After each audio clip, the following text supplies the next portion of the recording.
Welcome, everybody, to this edition of the Seth Joyner Show.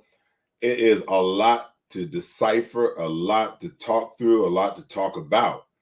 As you guys know, this is Talk to Him Tuesday. I got a ton of questions last week with Marcus Allen, and I really wasn't able to get to many of you guys' questions.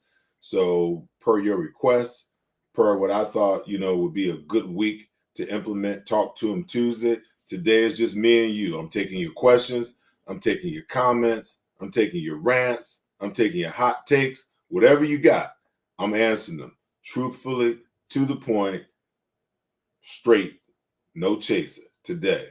So let's get into some of what transpired with our Philadelphia Eagles on Sunday. They lose to the Kansas City Chiefs. 41, I believe it's 41 or 42 to 30. Jalen Hurts bounces back and has a pretty good game. But to me, the story of this loss on Sunday was pretty much 3 trips to the red zone and 3 field goals against a football team like the Kansas City Chiefs will get you beat more times than not. Just a plethora of mistakes and penalties and shooting themselves in the foot. And while Jalen Hurts had a very, very solid game, and it was great to see him bounce back from his Monday night performance, there were a couple of key plays, in my opinion, that Jalen's got to figure out, how to make these plays. The first play is the overthrow to Zach Ertz in the end zone that results in the first field goal. And then, he's got Greg Ward on an out route with clear separation. And many people, as I was tweeting during the game, said, hey, Greg Ward got his hands on that ball. He's got to make that catch. Well, I'll tell you this. When you got tight coverage and that guy breaks out, Greg Ward breaks out, he's got tight coverage on him. Well, guess what? Jalen Hurts has got to lead him. It's got to be in a position where Greg Ward can either make the catch or it's an incomplete pass. In this instance, Greg Ward had like 5, maybe 6 yards of separation from the defensive back. In that case, Jalen Hurts has got to just put that ball on him. Put it on the numbers, where he doesn't have to stretch out for the ball, where he doesn't have to find the extra gear. In a lot of instances, that's a situation of a quarterback understanding who his receiver is. If that's Quez Watkins, guess what? Quez has got another gear. Quez can turn it on the Jets, and he can go and get that ball. Greg Ward, not so much. He's a possession receiver. Possession receivers, you put the ball on the wide receiver, especially when it's such an easy pass to catch, an easy pass to make. 2 touchdowns called back again because of penalties.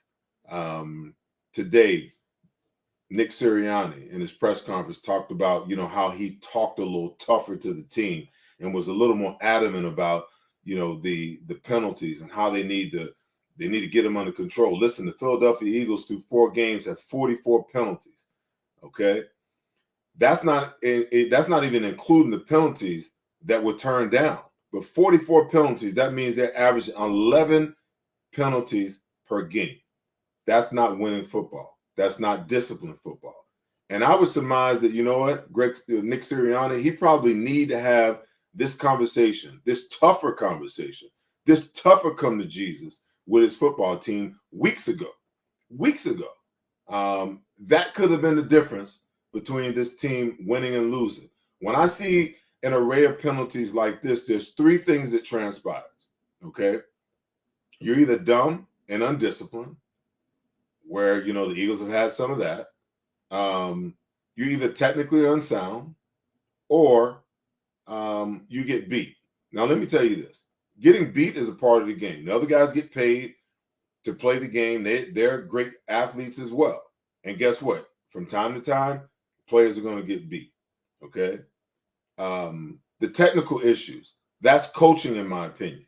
Because when you're not technically sound and you get beat and you got to hold or you got to do something that you're trying to get back in position, that's coaching. You address those things throughout the week. You address those things in training camp. You address those things in preseason. You address those things in OTAs. Now, the most unconscionable one of all is the stupid penalties that keeps cropping up. You got to hold your composure.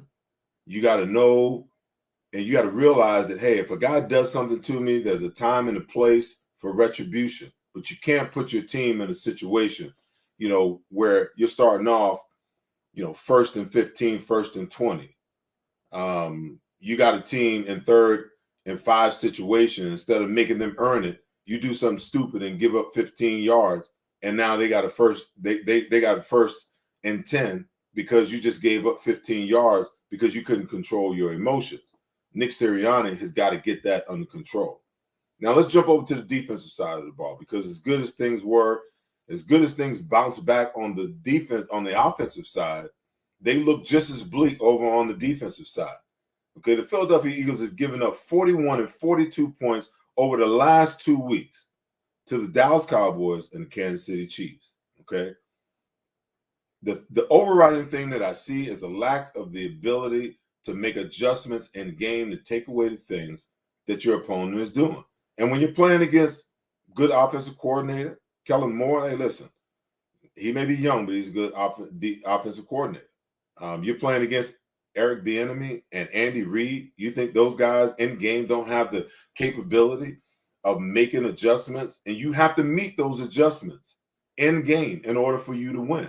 And I don't see that from, Jonathan Gannon and this staff.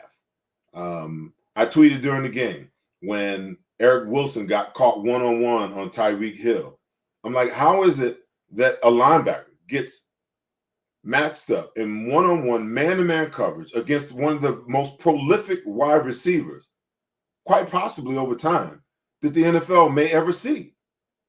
That's just, talk to me about that scheme. What scheme is that, and what philosophy, what defensive philosophy are you running when you allow that to happen? Somebody should have called timeout. And then Jonathan Gannon today in his press conference says that, hey, we're not a dime team. We're a 4 down and 2 linebacker team. Okay, now I get it. As a defensive coordinator, you don't want to be dictated to. You don't want the offense, the opposing offense, telling you what personnel you can play. But guess what? This is a different day. This is a different age. Back in my day, we could intimidate. We could beat an offense into our will. In today's NFL, that doesn't work.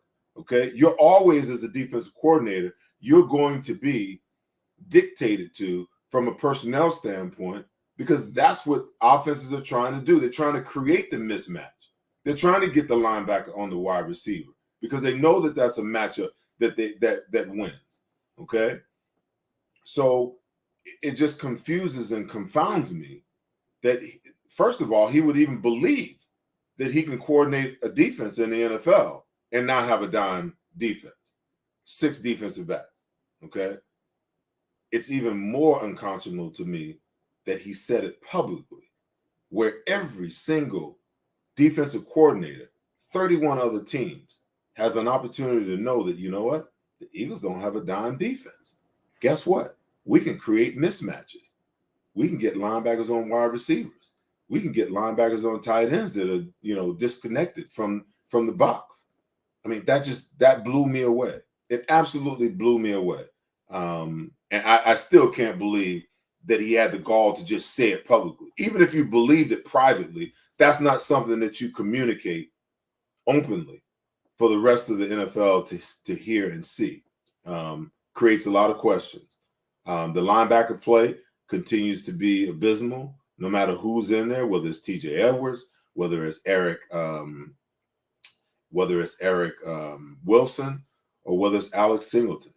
Neither one of those guys are getting it done. And A.J. Jackson right now, he starts off with a question, what's my thought on a linebacker play or the lack thereof? Right on cue. I don't think they know what they're doing.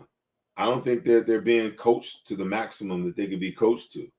I don't think that when they get out there and they play, they really have a clear-cut idea of how the opponent is trying to attack them, what their keys are, and playing with a great sense of anticipation. And if you're going to play linebacker, that's what you need. We don't tackle, we catch. So that means that the opponents are always gaining extra yards after contact. We don't just hit somebody and stop them right there where they are. We don't get our head across the bow to stop momentum. These things are just, for me, they are absolutely one of those situations that the Eagles cannot move forward and get better as a defense until they get to a point where they address the linebacker position. That's just, what it is. All right. Jay Koch wants to know, hey, Seth, isn't playing a zone the linebackers have their chunks of the field?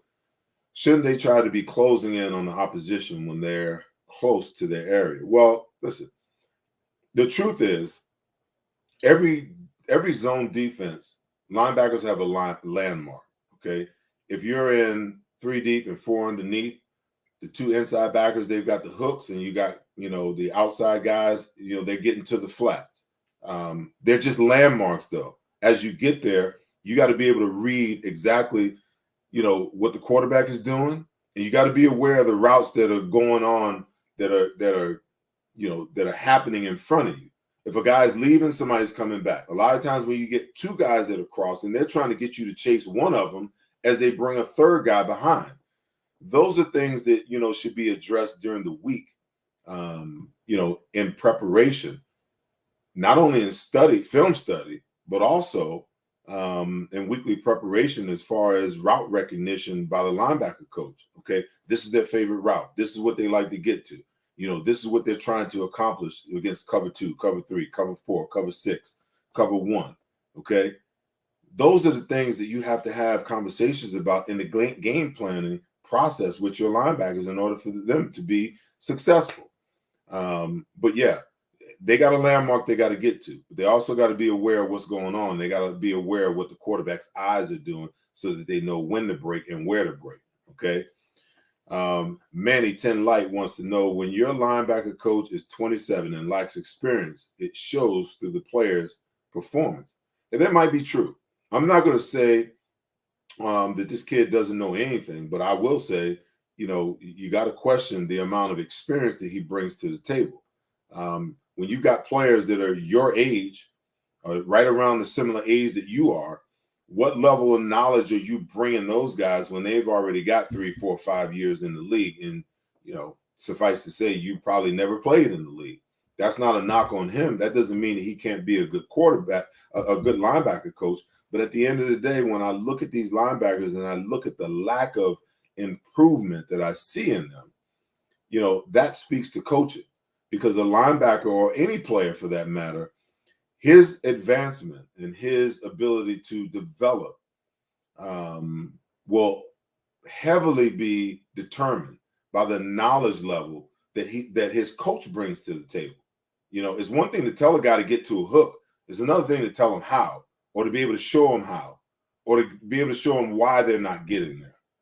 That's the job of a coach. It goes way beyond the X's and O's. Okay. Pablo Colon wants to know thoughts on the DC saying he has no scheme. Well,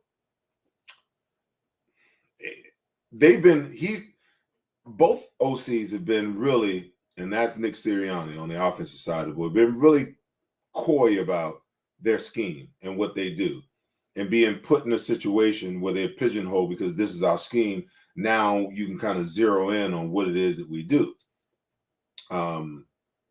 I think he does have a scheme.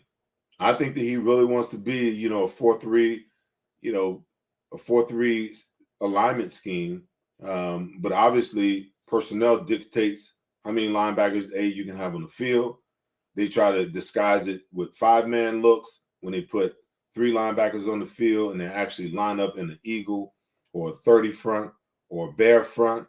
But when they're having trouble stopping the run in the 4-man 2 linebacker set, they certainly go to a 5-man front. The problem is the linebackers, whether you're in a 4-man or a 5-man front, they're not clear as to where they fit and how they fit, in the run scheme. They're not clear in understanding that, hey, when I see the double team in front of me on my defensive tackle, I got to come downhill and take him off right now. If I do that, now my guy can get in his gap and I can be in my gap. And now we form a wall across the front, which makes it that much more difficult, for running backs to make yards. That being said, you got a young linebacker coach. You got a bunch of young linebackers. And quite frankly, I don't mean to be critical, because, you guys heard me at the beginning of the year rave about Alex Singleton. I was overjoyed that they even made the move to go and bring in Eric Wilson, but I'm not seeing a production. Right now it looks to me like the Eagles have a bunch of special teams linebackers starting at linebacker. These guys should be backing up some guys that are very productive, guys that can step in and make plays. I don't see the play. Eric Wilson, got an interception. Ball was thrown right to him, but we need playmakers, on the defensive side of the ball. And you've got two that I can account for right now, with Brandon Graham being down. You got Javon Hargrave, who continues to impress. And you can almost insert, and take Waldo out of his game and put Fletcher Cox in there and ask, where's Fletcher? Where's Fletcher? I think Fletcher's got 5 tackles in 4 games. There's nothing there from supposedly the best defensive player on the Philadelphia Eagles. You're not getting anything out of him. Right now, I would go so far as to say that Javon Hargrave is the best player that we have on the defensive side of the ball. All right. Andy Lugo wants to know, biggest fear on the Eagles squad is the defensive coordinator and Fletcher Cox. Well, there's a lot of people that may look at it and say, that the defense coordinator is overmatched right now. There could be some truth. There could be some validity to that. It could be false. It's 4 games. I'm trying to continue to give Jonathan Gannon the benefit of the doubt, but the more and more I watch this defense, and the more and more I watch the lack of production of Fletcher Cox, what you say and what you intimate may be true. It may be true. Until I see Fletcher step up, and I know that there is, there was another question, Zach. You might want to throw that back up, the last one that I didn't get to. I think there was something about Fletcher in there and Javon Hargrave. Manny, also said, I see Fletcher, not winning his one-on-one matchups when they double, Hargrave. Well, for years, Fletcher has talked about how, he's been double.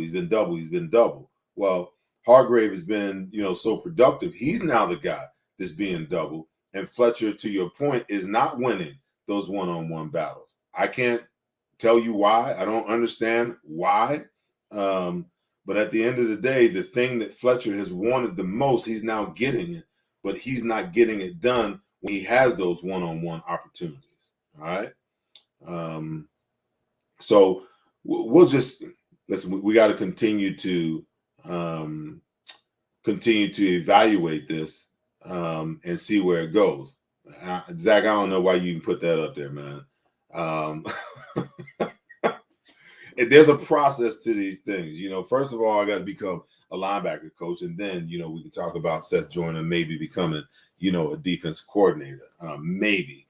But I highly doubt, in Philadelphia, that would be a reality as critical as I could be, not only here on the Seth Joyner show on Talk to Him Tuesday, but also, in pre and post game, on NBC Sports Philly as well.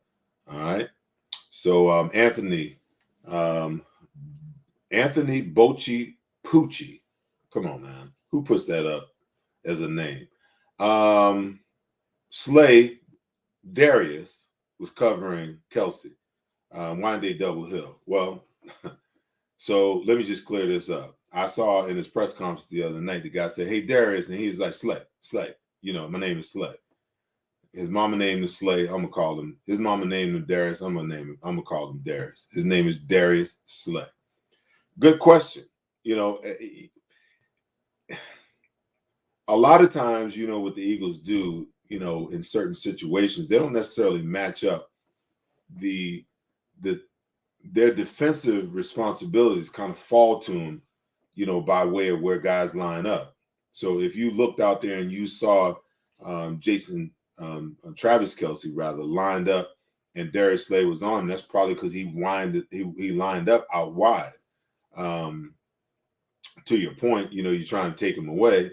Everybody, their optimal thing is to take Travis Kelsey away and try to figure out how you keep Tyreek Hill from beating you deep. I mean, the guy just absolutely torched us.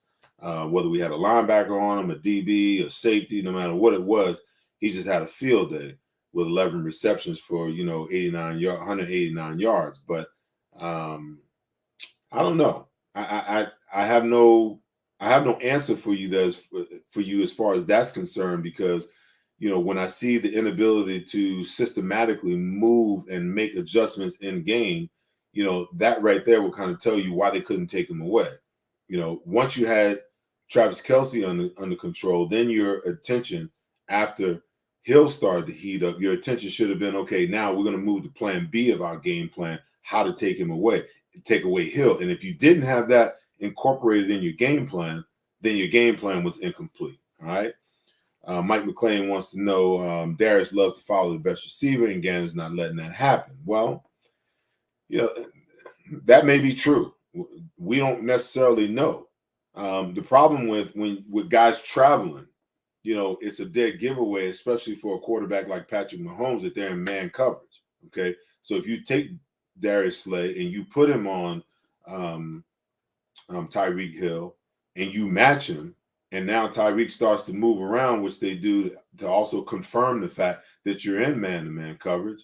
Now you give a quarterback like Patrick Mahomes a pre-snap read. That's either death by 1,000 paper cuts or instant, stab to the heart. It's going to happen one way or the other. So, to your point, yeah, he likes to travel.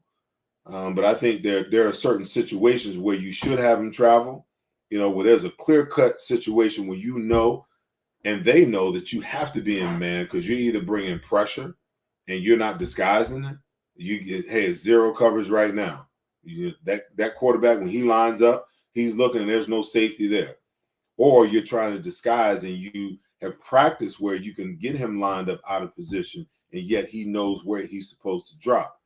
I don't know for certain that they're there. I'm not so for certain that, that they're that far along in their defensive scheme, where they can be that multiple, where, everybody knows where everybody fits. You see it on the offensive side of the ball. The wide receivers, they line up all over the place. Devontae Smith lines up at X. He winds up at Z. He lines up in the slot. Same thing with Rager. He lines up. They line these guys up all over the place. I'm just not so sure defensively that they've arrived to the place, or whether the scheme or the lack thereof is multiple enough where you can actually do that. Especially with all the injuries that that we've had. D. Hurley wants to know, I think we paid too much for Josh Sweat. I think he's overrated. Well, listen, they paid on the potential of what they saw. The guy came to training camp this year. He was absolutely tearing it up, giving Lane Johnson the business, giving Joey Mailata the business, giving Andre Dillard the business, all through training camp. You saw him in preseason playing great football.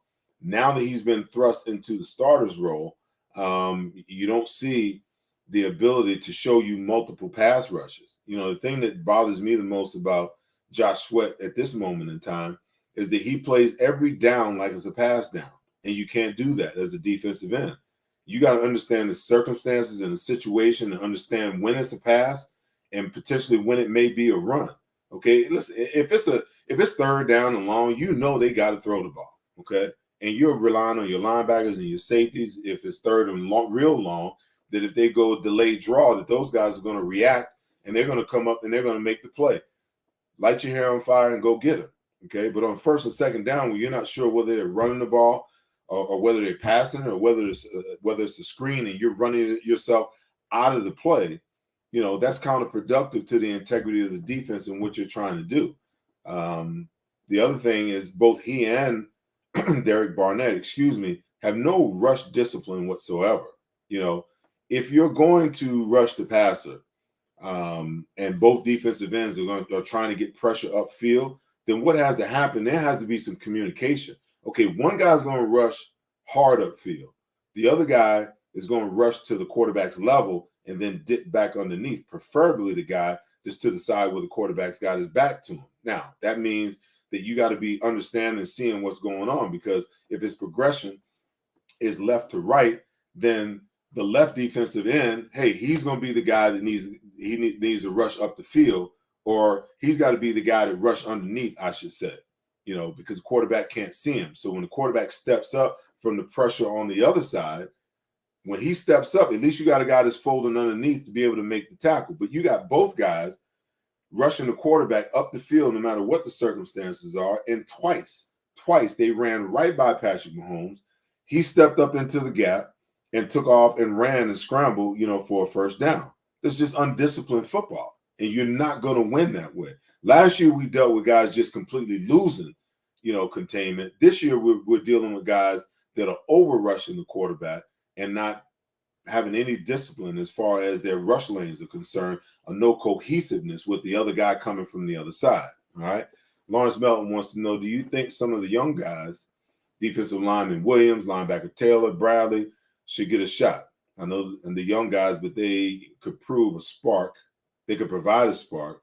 Can't be any worse. Well, listen, a lot of reasons sometimes, these young guys don't get an opportunity to get on the field is they don't know what the hell they're doing. I'm all for giving the young guys a chance, especially, if the losing continues. You got to find out what you got in them. You got to find out, whether, Milton Williams can really be, that guy, or whether, he's a spot guy. We haven't seen a lot of him during the regular season. He looked good in the preseason, but that's against everybody's, 2s, 3s, and 4s in some circumstances. Bradley's been here, long enough for us to throw him out there on the field and find out, what he can be. But then again, does he know what he's doing? Last year, he was learning a new defense. This year, he's learning a whole new defense. And Davion Taylor, when we see him, we love him. He's held when he's well, but he's always hurt. We can't keep him on the field long enough to find out how good he can actually be. All right. So now as we transition to the second half of the show, we're going to get into some of the offense and some of you guys' offensive questions, as we wrap up the last 30 minutes of the show. So let's see what we got here on the offensive side of the ball. All right. Thomas Kim. Seth, we got 103 yards rushing, but Hurts carried 8 carries, 47 yards. Gainwell had 3 carries, 31 yards. Sanders had 7 carries for 13 yards, and Rager had 1 for 12 yards and a TD. How can this team sustain the passing game without a running attack? 11 running back carries, up from 3 the previous week, isn't balanced at all. And it's not making it easier. It's making it easier for the opposing defenses. Well, listen, I'll say this. Thomas, you and I are in the same boat. We've been fighting this fight, ever since Doug Peterson was the head coach. And it leads me to believe that some of the rumblings that we've heard that the offensive coordinator and the head coach is being prompted to throw the ball more, to be more explosive in the passing game, from above holds some validity. Listen, you remember when Nick Sirianni got the job here and, the media asked him, are you going to run the ball? Is the run game a big part of, what we want to be on the offensive side of the ball? He said, absolutely. We want to run the ball. Last year in Indianapolis, between Taylor and Himes, they ran the football. But he comes here and he basically has, 12 carries in 2 games, in the last 2 games, just the running backs. I'm not even counting any kind of wide receiver, jet sweeps or Jalen Hurts breaking the pocket, because more times than not, I think Jalen Hurts really only had 2 call runs last week. The rest of those runs were scrambles. So those, you don't even count those, in my opinion, as rushing plays, even though they go down on the sheet, on the stat sheet, as a rushing play. He intended to throw the ball. The call play was a pass play, but everything broke down and he had to take off, okay? So you go through an entire game and you only give your running backs, both running backs, a grand total of 9 carries? I mean, that just makes no sense to me. How can this young quarterback thrive and succeed? I'll tell you how he thrived and succeeded last week, because he's playing against one of the worst defenses in the league. The Kansas City Chiefs are ranked 30th against the pass, 31st against the run. So, yeah, he's going to have some success against lesser defenses because they're just not that good. The offense is what makes Kansas City such a great football team. But when you start playing against better defenses, you're playing against this Panthers defense this week, they're very good. They're fast, they're young, and they're aggressive. When you go against, the Buccaneers, their defense is a good defense. Right now, what's hindering them is, all of their cornerbacks are injured. But those linebackers and that defensive front, when they're 100%, they're a handful to deal with. So how are you going to help your young quarterback develop and succeed and the offense to be successful if you're only going to run the ball on average 5.5 times a game? That's unconscionable. But I will say that I don't honestly believe, and I've felt bad for Doug Peterson in the aftermath. I don't believe that these guys are really in control of, their offense and what they're calling. I think they're being prompted and they're being told what the offense should look like, and that's never a good thing. You've seen it destroy the Oakland Raiders. You've seen it destroy the Dallas Cowboys after winning 3 Super Bowls. And I just don't think it's a good idea when upper management starts getting involved in what happens on the football field on game day. All right. Rod K wants to know, would it be fair to say that Gainwell is a better match for Sirianni's offense than Sanders? Absolutely not, because they are getting similar touches and targets. Listen, Miles Sanders is one of the better running backs in this league. Kenneth Gainwell, is supposed to be, his alter ego or that change of pace. Now, Kenneth Gainwell can give you what you want in the passing game, and he can give you a little bit of what you want in the run game, okay? But you can't live with a steady diet of Kenneth Gainwell on the field all the time. The sack fumble on Jalen Hurts on Sunday, that wasn't Jalen Hurts' fault. That was Kenneth Gainwell because he missed the protection. Okay, you got an overload to your side. As a running back, you're supposed to check and release. He just released. And the guy that, if he would have checked, that came free for the sack and the caused fumble, if he would have checked first, he would have blocked that guy. Okay, and Jalen Hurts would have had an opportunity to throw the ball downfield. I don't know what it looked like downfield, but he saw something. He was in his motion to throw the ball, and he got sacked and a caused fumble, all because Kenneth Gainwell decided he wanted to get out of the backfield before he checked to make sure. That's a problem with young guys. That's going to happen. Miles Sanders is not making that mistake. Miles Sanders, if you really and truly want to commit to running the football, gives you the best opportunity to be successful running the football. But I would submit to you that this team, this coach, this organization, they do not want to run the football. It's pretty darn evident to me that that's the mode of operation, going all the way back to Doug Peterson. Okay, you can go back to 2017. The fans had to line up outside the NovaCare Center, okay, with signs and banners, roll that blunt, run the ball. The media had to just beat them up with it before they decided to do it that way, and it got them a Super Bowl. But here we are, okay, in 2021, 4 years later, and this football team is doing the same thing it's been doing for the last 3 years. Pass, pass, pass, pass, pass. The passing game ruined Carson Wentz, in my opinion. Okay, you asked him to throw the ball too damn much.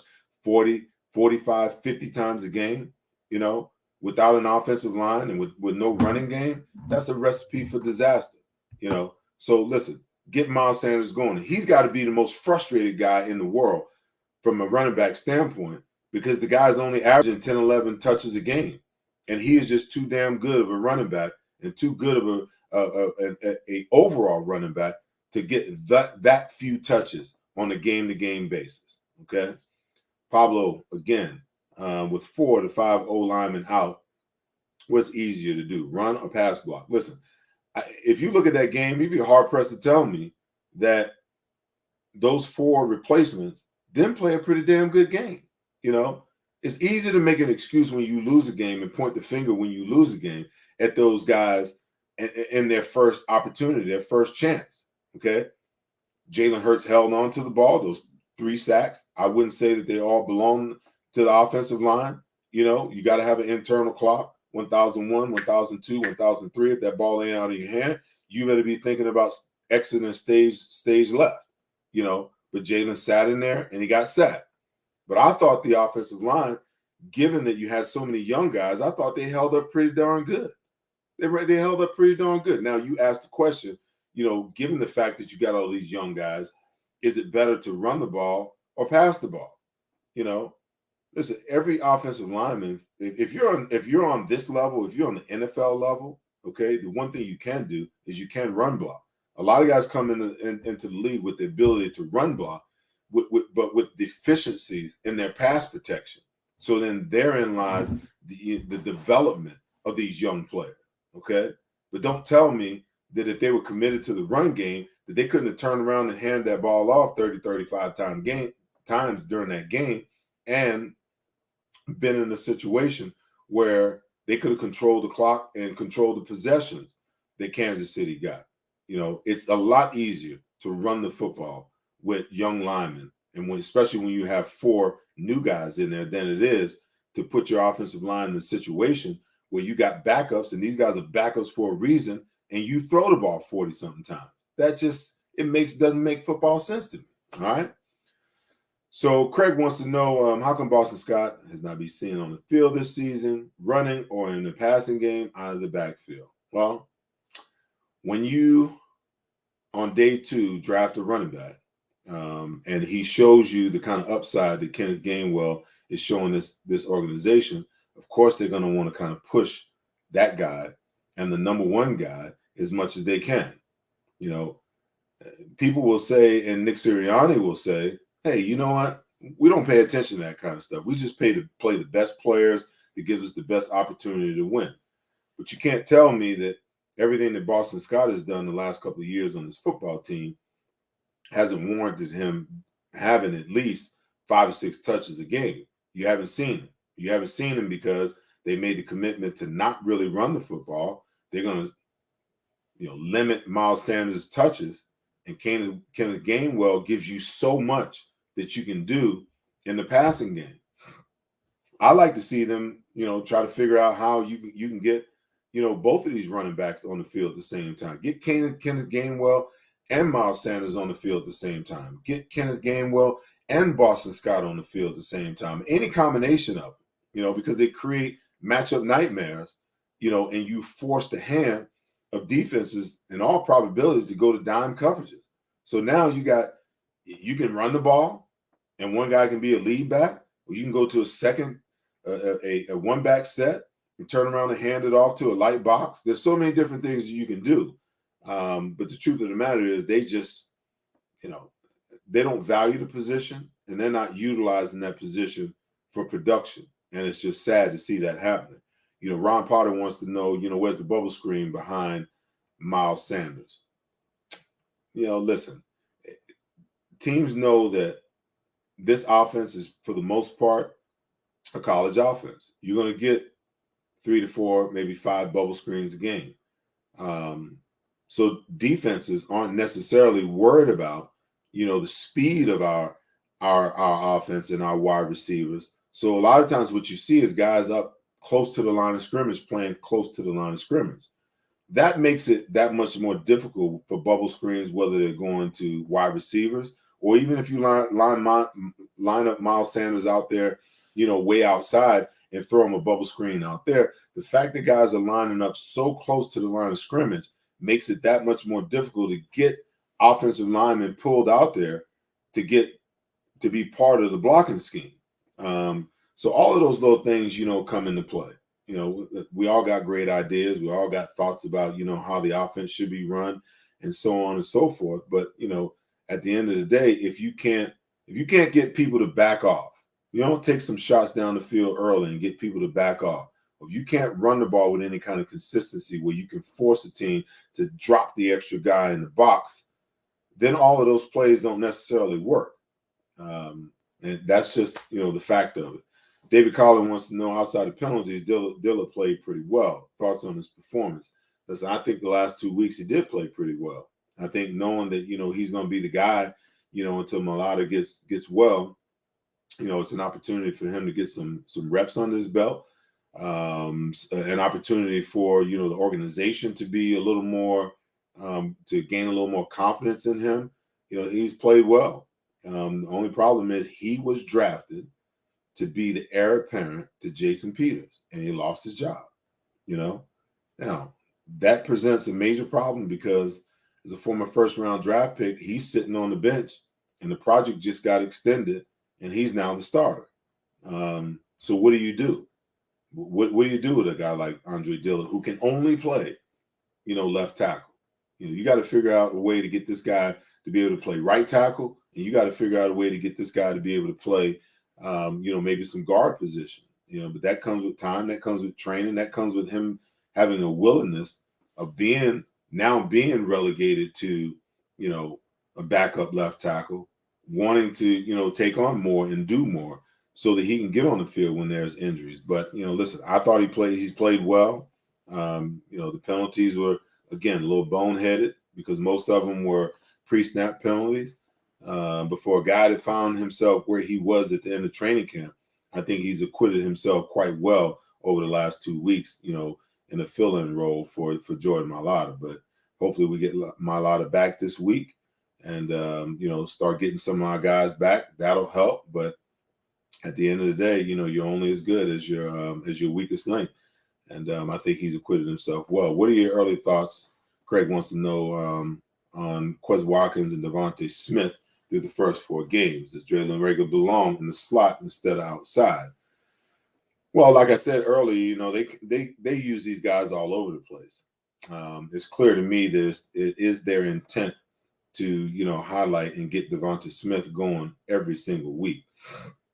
I'm not so sure, that Jalen Reagor is going to be the guy that they intended for him to be when they drafted him 21 last year. Quez Watkins is a guy I'd love to see them give more opportunities to. He's got speed. For the people I've talked to, he has the ability to run everything on the route tree. So there's nothing that he can't do. He showed us last week, that he can get vertical and go up and get balls, contested 50-50 balls. I just think it's one of those situations again, and the head coach will say no, and the GM will say no, and everyone around the organization will say no. I just think that there's this intent to get those top draft picks, highlighted because it makes the organization look like they made the right decision. Nick Sirianni said that's not the case. We're going to put the best players out there that gives us the best opportunity to win. Well, you tell me how it is that you can have a guy like Quez Watkins, that runs darn near 4.2 40, and he only gets a handful of plays every single game. The other thing is, J.J. Arcega-Whiteside has been getting a lot of play. It's almost a dead giveaway that when he comes in the game, and here comes the bubble screen because of his ability to block. You got to have a secondary play off of that. When he goes to block, he releases upfield, and instead of you throwing the bubble screen, you throw him the ball, on a release pattern because nobody's playing for him, to catch the football. So as the season goes on and teams get more and more film on this Eagles offense, I already see it, and I just get paid as an analyst. I don't study all week long. I don't study all week long like these players do. That's what they're paid to do. But I can already see it when JJ comes in the game. They got some kind of screen going on where he's going to be a blocker. Or some kind of toss play where, he's going to block down and you're going to try to get outside. I don't know where that came from because they ain't had toss play all year. But, I'm just conjuring up stuff in my mind as I go. But, yeah, they got some good talent. It's just a matter of who you want to highlight and who you want to push out there. And like I said, clearly, Devontae Smith, their number 1 pick this year and their number 1 wide receiver in their mind, they want to get him going, especially after the slow start. I'm just not seeing the suddenness out of Jalen Reagor. I'm not, there's some plays there that he's made. There's some plays there that are for him that he maybe hasn't made. But I also think at the end of the day, when you got a guy like Quez Watkins that can really stretch the field, that can create some downfield opportunities when play action is there and those opportunities are there, you got to figure out a way to get this guy going. You got to get him involved in what you're doing. And I get it. Last week I said, where the heck are the tight ends? You asked the question about the wide receivers, and I said, hey, you got to get, Quez Watkins involved. And then you turn around and you ask the question about the running backs, and I'm like, hey, you got to get Miles Sanders more involved. But, at the end of the day, you got to figure out schematically how to get each and every one of these guys involved. And, I'm just not seeing it. I'm not seeing it quite yet. Victor Parker wants to know, what about our offense in the red zone? We're terrible in the red zone for the past couple of weeks. Listen, I agree with you. I started off the show talking about the difference in, that game. It could be boiled down to, the 3 red zone situations. And the Eagles have been horrible offensively in the red zone the last couple of weeks. It's a combination of trying to be too cute, in the San Francisco game. It's a matter of not being able to get there enough in the Dallas game. And then last week, you got to think about the penalties are really what killed the Eagles in the red zone last week. You got first and goal from the 4, you take a penalty, pushes you back. In every situation, Zach Ertz catches a touchdown in the red zone, call back because of a penalty. Andre Dillard downfield. They've got to figure out a way to get that worked out, because if you can't convert, and especially against a team like the Kansas City Chiefs, I didn't like Nick Sirianni's comments. Oh, we knew, he said it last week, and he probably wanted to say it again this week. Well, we knew this team could score in bunches. We wanted to keep up. I don't like that mentality. You got to figure out how to come up with ways to, get the ball in the end zone when you're in the red zone, and you got to not shoot yourself in the foot by, taking 5-10 yards away from yourself. Yeah, it gives you much more room to operate from the passing game, but those penalties, absolutely kills this offense. Every time they get down in the red zone, there's a plethora of penalties that either calls back touchdowns or calls back plays, or puts them in a situation when they go from, first and 5 from the 5, first and goal from the 5, or first and 7 from the, they just implode once they get down there, and quite frankly, the play calling hasn't really been all that great either. Put JJ Arthur-Whiteside in there and throw him a fade route. Where's the fade route? We don't have that. Everything is a quick out route. We're trying to beat guys outside. Where's the crossing routes with the receiver on the back end of the end zone? Why are we not trying to run the football, when we get in close like that? So it's a combination of all of those things. Jay Koch wants to know, receivers coach should be fired for the second straight week. A receiver gets rolled out of bounds and takes back those touchdowns. Listen, I agree. I talked about it in post game on Sunday night. When there's a teachable moment, and that teachable moment surely was when Jalen Reagor stepped out of bounds and negated a touchdown. Then you come back and you got Devontae Smith in a big game that steps out of bounds and negates a touchdown. These are things, and Nick Sirianni can come in his press conference and say, well, yeah, we talked to these guys about giving themselves enough room, but you can't make the same mistakes over and over and over again. That tells me that coaches either aren't emphasizing, rectifying those issues, or the players have been talked to about it and they're not diligent enough to think about their alignment in certain situations. I mean, I can remember playing for teams and guys getting cussed out because they were 2 yards outside of the numbers instead of being 1 yard outside of the numbers.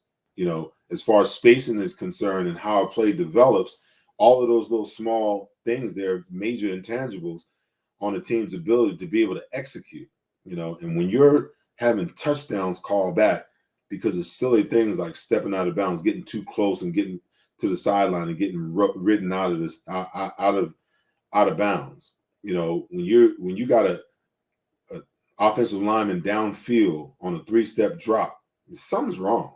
Something's wrong with how you're coaching, and something's wrong with the messages that you're trying to get across, to your team, and the whole accountability thing about the penalties. How do you stop that? How do you penalize? How do you punish guys for these silly infractions that put the team in precarious positions over and over again? I don't know. I'm just as perplexed about it as you guys are. I really am. And I don't have an answer for you. Seems like the coaches don't have an answer for you. But my thing is, if I'm coaching, a guy, has a penalty, has a dumb penalty, come on out the game, stand over here next to me. If you can't do things the right way, then you don't deserve to play. if that's not motivation enough to get them to do it, then, I don't know what to say.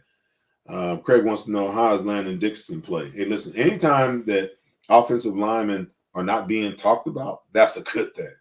All right. That's a real good thing. So, you especially talked about in a negative manner.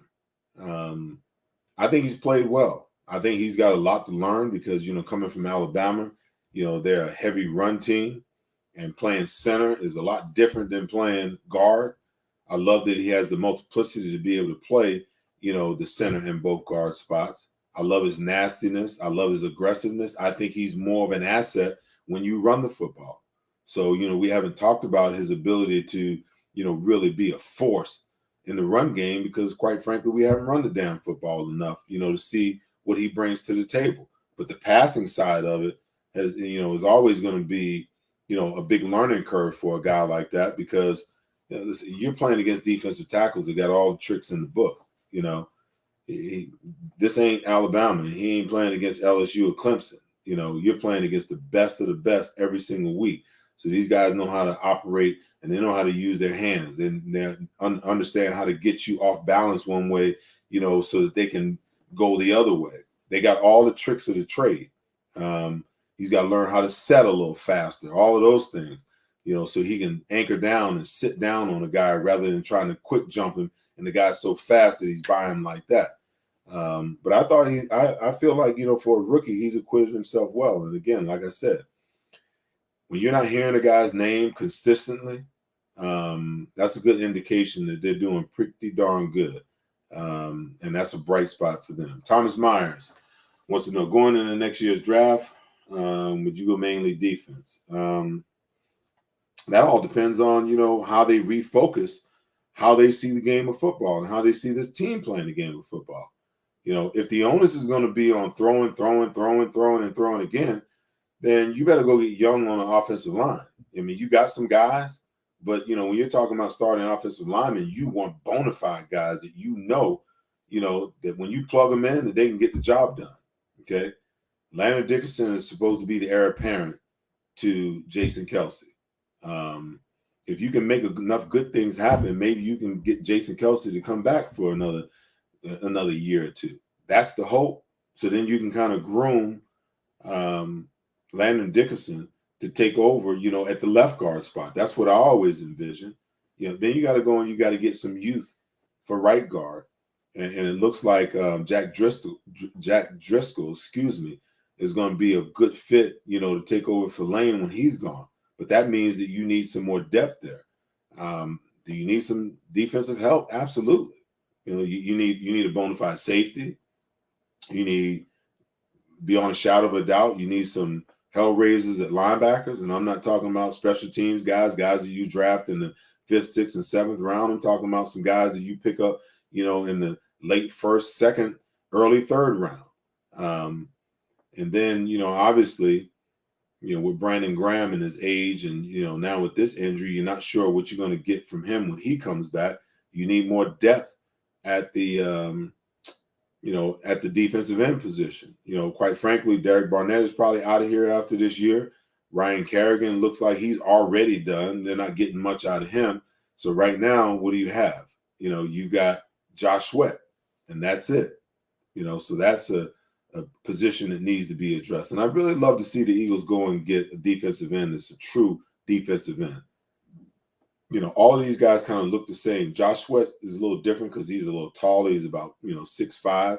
But I want to see a pure, if you're a 4, according to Jonathan Gannon, if you're a 4 down, 2 linebacker is what you want to live in. That's the scheme that you want to live in.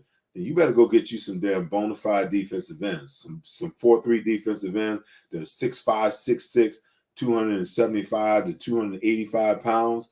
They're strong with long arms that can deal with these offensive tackles that are 6'6", 320 to 335, 340 with arms, longer than my legs. You better go get some guys that can fight at the point of attack. In my opinion, that's what I want to see him go and do. That's what I would do. Lawrence Melton said we need 2 safeties.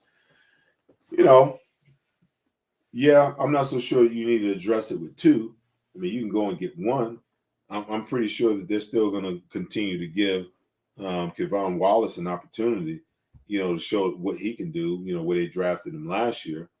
But obviously, you've got, Roddy McLeod just came back. He's going to continue to slow down as Father Time continues, to beat him up. I don't see a whole lot of youth there. I don't see a lot of guys, that a year, maybe 2 or 3 down the road, that you can kind of groom these guys to be able to step in, and you've got this great tandem. And you see some of these teams, a lot of times what they do is they'll draft a really good, safety one year, and then they'll come back maybe a year or 2 later and draft another guy. Now you got a mentor and you got a mentee, and these guys can kind of grow together, and you've got 2 great safeties that grow together, for the next 5, 6, 7 years. All right. As we wind down the last 5 minutes, last couple of questions. Sean wants to know, do I think the Eagles need to bring in a veteran wide receiver to help the young wideouts excel? I don't think so. I think that, I think that Devontae Smith is developed enough, and he will continue to develop, and kind of draft along the rest of these young wide receivers, and they need all the playing time that they can get. If you're talking about bringing in a veteran, then there's a problem with the wide receiver coach, because he's supposed to be the guy that's supposed to be mentoring these guys and helping them develop. If that's what you mean, if you're talking about bringing in a veteran that's actually going to take away playing time, then I'm not a big fan of that. But if you're talking about bringing in a guy who can kind of mentor and help these young guys continue to develop, then you're talking about a change at the wide receiver position from a coaching perspective, not from a playing perspective. So I say no. Let these guys get as much experience as they can. I'd love to see at some point them activate John Hightower, let him get some reps and get some playing time, because I do believe that, Hightower, Watkins, Rager, and Devontae Smith are probably going to be your top 4 wide receivers as time goes along. J-Jar is on his last leg. I think that, they found a role for him to be able to keep him on the team. I was actually shocked that he made the team, and Hightower got cut and then put on the practice squad, and now he's being protected every week. But, in time, we'll see. We'll see how that all shakes out.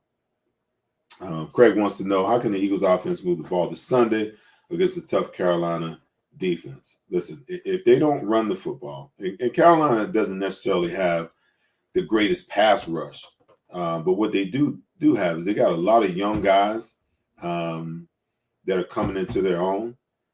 They got good secondary guys that play with a lot of speed, linebackers that play with a lot of speed and aggression, and I just feel like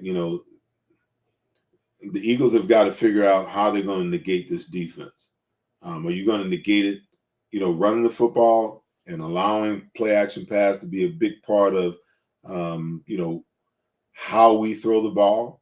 Or are you just going to come out and throw this young offensive line one more week, to the wolves, and just come out passing it? If you create some balance, then you create some honesty on the defensive side of the ball. Even if you're not having success running the ball, you at least require the defense, to honor the fact or believe that you might run the football. But what I'm seeing right now is a total abandonment of the run and a sprinkle in every once in a while. To me, that doesn't necessarily cut it. And they better figure out how to do it this week, because then you got Tampa, on Thursday night, national game again. God forbid, twice in 4 weeks, you get thoroughly embarrassed, on the national stage. Back in my day, that was a death sentence for not getting a national game anytime soon again.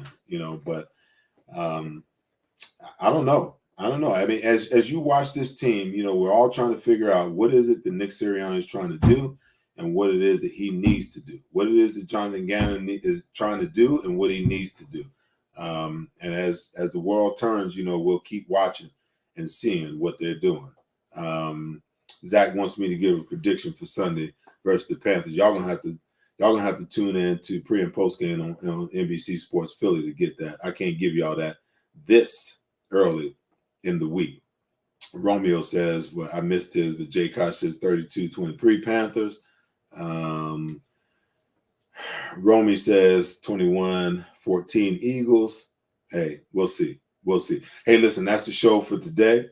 As always, be good to each other and take care of each other. But most importantly, make sure that you love each other. I want to thank my producer behind the scenes,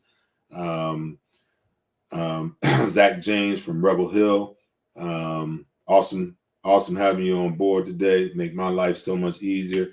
I'll see you guys right back here next week.